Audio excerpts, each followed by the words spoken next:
चोली के पटिया हो चोली के पटिया लूटा बरतिया हो तुम जहाज के रतिया हो देखो न अपन देखावे घुमते हैं चोली के पटिया हो बाते गजब बोलाई बायो जब के चीज हाथ भीतर घुसा के सदाए के गीज ढोढ़िए कदा देखो बीज खाल हो आदि के पटाओ आदि कृष्णा के माल हो आदि के पटाओ आदि कृष्णा के माल हो कृष्णा के माल हो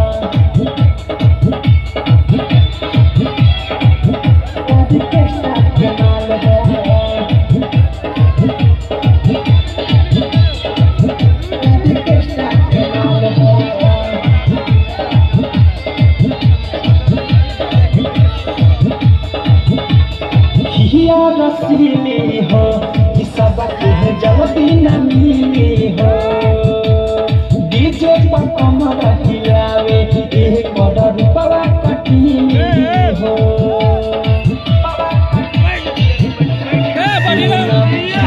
रसीली हो कि सबक है जल्दी न मिली हो डीजे पर कमर हिलावे एक करोड़ रुपया कटीली हो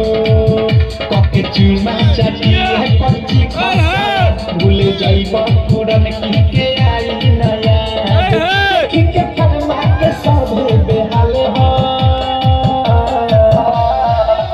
आदि के पटाओ आदि कृष्णा के माल हो आदि के पटाओ आदि कृष्णा के माल हो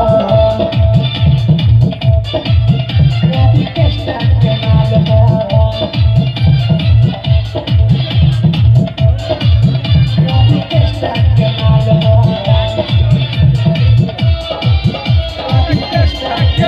हो राही कभी के मिसाल नहीं मिले दोबारा हो और सपने सुना पवन हो लागी न भारा हो राही कभी के मिसाल नहीं मिले दोबारा हो और सपने सुना पवन हो लागी न भारा के बीकी लगाओ तालो आगे पीछे ले जाके पड़ो छो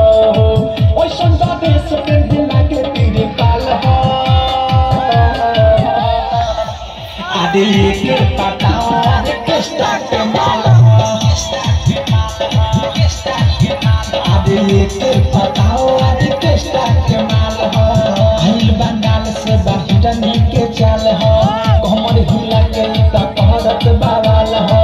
देखो तो देखो एकर गोरे गोरे गाल हो आदि के पटाओ आदि कृष्णा के माल हो आदि के पटाओ आदि कृष्णा के माल हो अरे कृष्णा के माल हो।